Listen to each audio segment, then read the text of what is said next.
para aqueles que são fãs de filmes de terror, tem uma coisa, um detalhezinho no início dos filmes que podem fazer a sua espinha gelar. Quando na tela aparece escrito, baseado em fatos reais.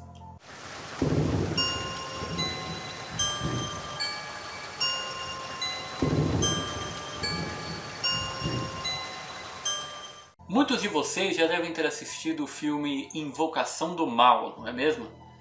Então hoje eu quero contar para vocês a história real que inspirou a história do filme. Hoje vocês conhecerão a história da família Perón.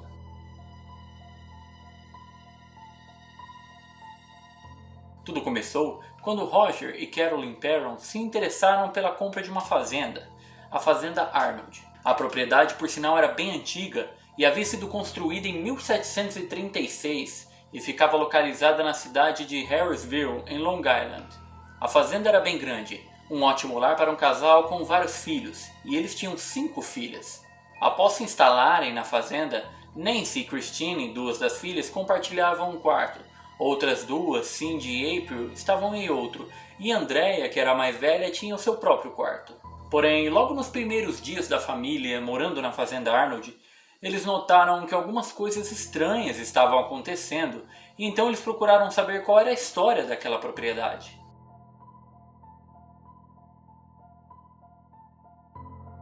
Ao buscar informações, eles descobriram que 8 gerações viveram e morreram ali, incluindo a senhora Arnold, que aos 93 anos havia se enforcado no celeiro. A verdade é que essa casa era rodeada de histórias de morte, incluindo suicídios e até envenenamentos. Houve também um caso aterrador de um estupro seguido de homicídio de uma menina de apenas 11 anos, chamada Prudence Arnold. Além de todas essas tragédias, o local ainda acumula 2 afogamentos que ocorreram em um riacho perto da casa, e também mais 4 homens morreram congelados por ali. Ao chegar na fazenda, a família Perón mal sabia que ali eles passariam mais de 10 anos de muitas perturbações. Aconteciam muitos fatos e manifestações sobrenaturais na casa, mas vale lembrar que nem todas elas eram de origem maléfica.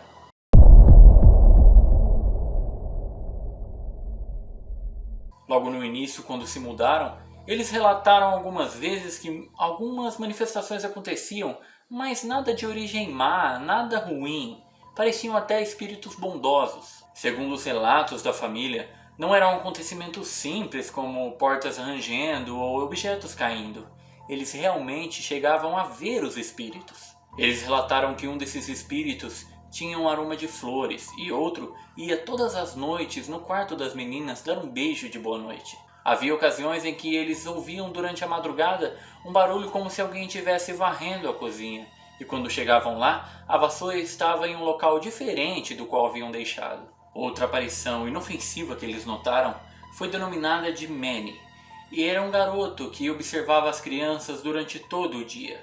Desconfia-se que esse era o espírito de Johnny Arnold, que havia se suicidado no local. Além de todas aquelas manifestações visuais, houveram outros tipos de experiências na fazenda.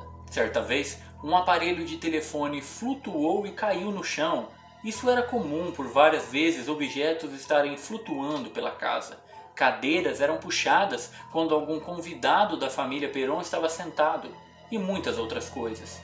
Houve um dia em que a família Perón relatou ter visto um tipo de sangue alaranjado escorrer pela parede. Mas até aquele momento, tudo estava relativamente sob controle, pois não eram manifestações malignas que pudessem ferir alguém.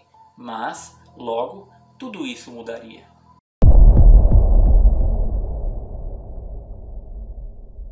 Passado-se algum tempo, a família Perón teve a certeza de que morar em uma casa com manifestações sobrenaturais deveria ser a pior coisa que eles já haviam passado em sua vida, pois nem todas as manifestações começaram a ser tão bondosas e amigáveis como Manny, por exemplo. Por diversas vezes, alguns espíritos puxavam o cabelo das meninas enquanto dormiam, e outros batiam tão forte na porta da frente que a casa chegava a tremer.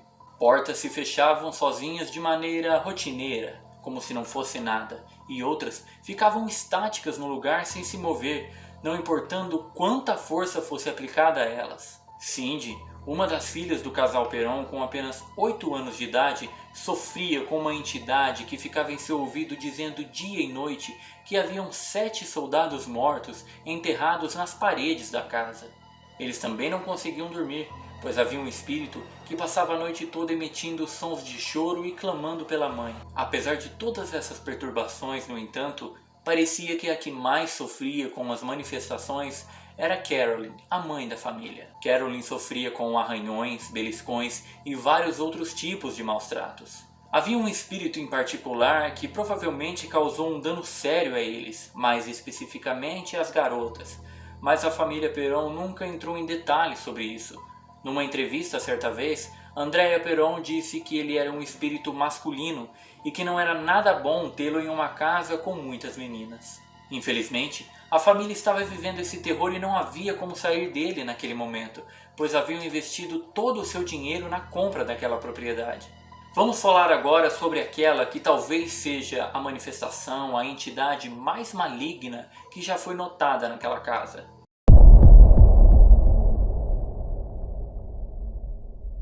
Esse espírito tinha como alvo principal de suas manifestações a senhora Perón, e ele possivelmente era Bathsheba Sherman, segundo informações, que foi uma mulher bruxa praticante de satanismo que morou naquela casa logo no início do século XIX. Dizem também que Bathsheba morreu ali mesmo, enforcada em uma árvore atrás do celeiro. A família Perón não era, digamos assim, uma família muito religiosa. Na verdade, eles não tinham costume nenhum de ir à igreja e nem nada do tipo. Esse fato foi considerado por alguns determinante para aquelas manifestações violentas cometidas por Bathsheba contra eles. E essa teoria ganhou ainda mais força quando descobriram que o único morador anterior daquela casa que não havia sofrido nada com perturbações foi um pastor de uma igreja local. Vocês que estão aí me assistindo agora, com certeza não iriam querer ver o rosto de Bathsheba. Ela era repugnante. Foi descrita como tendo um rosto parecido com uma colmeia de abelhas desidratada, sem nenhum tipo de aparência humana. E também era possível ver vermes que rastejavam por fissuras em sua pele. Sua pele era totalmente acinzentada e a cabeça parecia estar um pouco inclinada para o lado, como se o seu pescoço estivesse quebrado. Tudo isso ainda era acompanhado de um cheiro terrível que impregnava qualquer ambiente em que ela pudesse aparecer.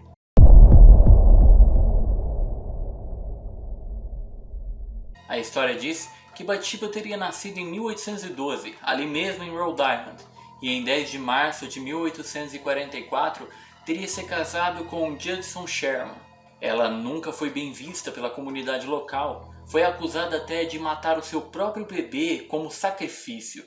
O corpo de seu filho foi encontrado com um objeto pontiagudo em sua cabeça, mas ela nem foi presa por isso. Existem relatos de que Bathsheba teria tido mais 3 filhos, mas todos eles não sobreviveram até mais de 4 anos de idade. Ela também era muito conhecida por maltratar os seus empregados. Dizem que muitas vezes ela os deixava passando fome. Todas as suas maldades teriam tido fim no dia 25 de maio de 1885, quando ela foi encontrada enforcada. O médico que examinou seu corpo depois de morta relatou que jamais tinha visto algo como aquilo. O corpo de Bathsheba havia se solidificado e ele estava tão duro quanto pedra. Bathsheba cobiçava a felicidade daquela família e, em especial, cobiçava o Sr. Roger Perón. Por isso, ela atacava tanto a Sra. Carolyn. Ela, obviamente, queria Carolyn fora da casa para ficar com Roger só para ela. Por várias vezes, quando Roger estava em casa, algum aparelho eletrônico da casa ou elétrico queimava. Ele então os levava para o porão para poder consertá-lo. E enquanto ele estava lá, realizando o conserto desse aparelho, ele conseguia sentir Bathsheba passando a mão pelas suas costas ou até acariciando o seu pescoço. Uma publicação no jornal no ano de 1977 detalhou uma das ocasiões em que a Sra. Carolyn Perron viu Bathsheba. A Sra. Perron disse que acordou certo dia antes do amanhecer e viu uma aparição ao seu lado na cama. A cabeça de uma velha pendurada de lado com um velho vestido cinza, e também havia uma voz reverberando: "Saia, saia, eu vou levá-la para fora, com morte e tristeza." Essas foram as palavras de Bathsheba para Carolyn naquele momento. Indiscutivelmente, Carolyn era o principal alvo e a que mais sofria com as agressões de Bathsheba. Inclusive, ela chegou a levar tapas, beliscões e até ferimentos mais graves. Certa vez, Carolyn estava descansando no sofá quando sentiu fortes dores em sua perna. Ao verificar a sua perna, ela viu que um grande corte havia sido feito e que estava sangrando.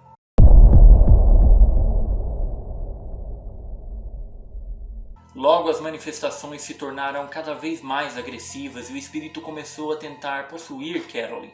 A família inteira ficou amedrontada e apavorada com aquilo. Foi então que eles resolveram chamar o casal de investigadores paranormais Ed e Lorraine Warren. A família soube da existência do casal por meio de uma das palestras que eles davam por todo o país. Foi então que os chamaram para que pudessem ir até a fazenda e ver com os próprios olhos tudo o que estava acontecendo por ali. Ed e Lorraine Warren atuavam em exorcismos, e foi exatamente o que fizeram no caso da família Perron. Andrea Perron, uma das filhas, disse o seguinte sobre o exorcismo realizado em sua mãe.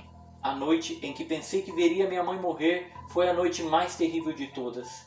Ela falou com uma voz que nunca tínhamos ouvido antes, e uma força que não é deste mundo a jogou a 6 metros de distância em outra sala. Agora, para você que assistiu o filme Invocação do Mal e viu tudo se resolvendo tranquilamente após o exorcismo, tudo dando certo e a família terminando de uma forma bem feliz, saiba que na verdade não aconteceu bem assim. O casal Warren não conseguiu resolver o problema daquela casa, não conseguiram tirar todo aquele mal da vida daquela família. Na verdade, o que aconteceu foi que a partir do momento que o casal Warren pisou dentro daquela casa, todas as manifestações se intensificaram de maneira muito grande. Foi então que Roger Perron exigiu que eles deixassem a casa imediatamente. Mesmo que a vida daquela família fosse um completo inferno morando ali, eles não tinham como sair, não tinham dinheiro para comprar uma outra casa. Eles só conseguiram sair daquele lugar no ano de 1980, quando já tinham dinheiro e condições para isso. Desde que se mudaram da casa, conseguiram viver de maneira tranquila e feliz. A casa foi comprada novamente em 1983 por uma mulher e seu marido, que relataram que lá ainda aconteciam fenômenos paranormais, como sons de pessoas conversando, barulhos de objetos e pessoas correndo ao redor da casa.